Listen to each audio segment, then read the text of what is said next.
दोस्तों, कोलकाता के RG medical college and residence में 31 साल की महिला डॉक्टर के साथ दुष्कर्म फिर उनकी हत्या ने पूरे देश को हिला कर रख दिया है। 14 अगस्त को रिक्लेम द नाइट प्रोटेस्ट देखने को मिला, जहां हजारों लोग सड़कों पर उतर के जस्टिस की डिमांड करते हुए दिखाई दिए। लेकिन उसी रात 40 के करीब गुंडे प्रोटेस्टर पर आके हमला करने लग जाते हैं। उन गुंडों से लोगों को बचाने के लिए और प्रॉपर्टी को वैंडलाइज करने के लिए प्रॉपर्टी को वैंडलाइज किया गया और पुलिस ने उन गुंडों को भगाने के लिए टीयर गैस का भी इस्तेमाल किया।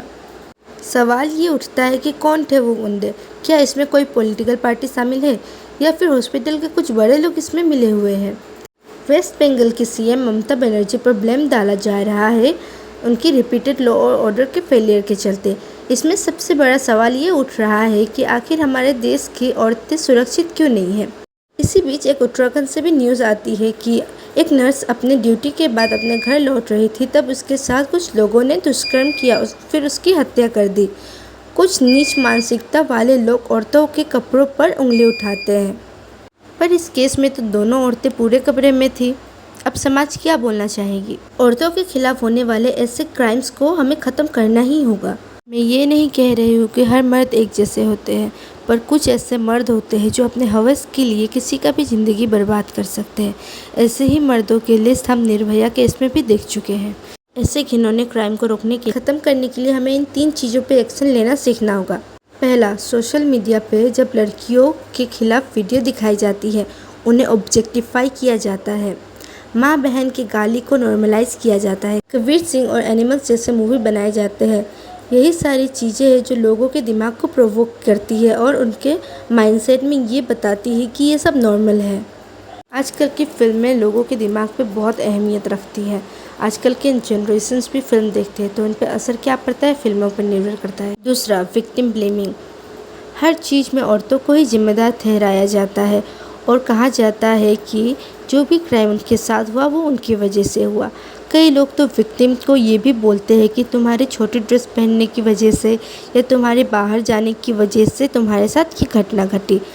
औरतों को घर में रहना चाहिए, घर से बाहर निकले तो पूरे कपड़े डाल के निकले। यही सब क्रिमिनल को और प्रोवोक करता है क्राइम करने के लिए। तीसरा, पॉलिटिकल सपोर्ट। जी हाँ दोस्तों, क्रिमिनल्स को भी पॉलिटिकल सपोर्ट मिलता है इन सब केसों में भी। जी, पॉलिटिकल लीडर्स तो बोलते हैं कि क्रिमिनल्स को कड़ी से कड़ी सज़ा मिलेगी, लेकिन जब सज़ा देने का समय आता है तो वो लोग बहाने मारते हैं और ऐसे क्रिमिनल्स को छोड़ देते हैं। कई क्रिमिनल्स तो बाहर घूमते रहते हैं। आप राम रहीम का नाम तो सुने ही होंगे। उन्होंने अपने सज़ा का 50 या 70% भी जेल में नहीं बिताया, क्योंकि उन्हें हमेशा निकाल दिया जाता था जेल से कुछ न कुछ कारणों की वजह से। कई लोगों को तो मालाएं पहनाई जाती है। जी हाँ दोस्तों, आप फ्रेम में देख ही सकते हैं कैसे इन लोगों को माला पहनाई गई है, और इन्हें तो आप जानती होंगे कैसे कैसे कांड कर रखे हुए हैं, फिर भी ये बाहर खुलेआम घूमते हैं। दोस्तों, हमारा देश एक ऐसा देश है जहाँ बच्चों से लेके बूढ़े तक सबके साथ दुष्कर्म होता है, फिर भी उन पर कड़ी कार्रवाई नहीं होती है। ये जो घटना घटी है वो आप देख सकते हैं कि उसे पहले से ही टॉर्चर किया जा रहा था। उसे इतना टॉर्चर किया जा रहा था, उसी टाइम पुलिस को एक्शन लेना चाहिए था। और ऐसे भी आरजी कॉलेज का कांड हम लोग पहले से ही देखते आ चुके हैं। उसके ऊपर कितना बार एफआईआर दर्ज हुआ है, किस किस कारणों से एफआईआर दर्ज हुआ है, आपने उस लिस्ट में देखा ही होगा। मैं फिर भी आपको लिस्ट दिखा दूँगी लास्ट में।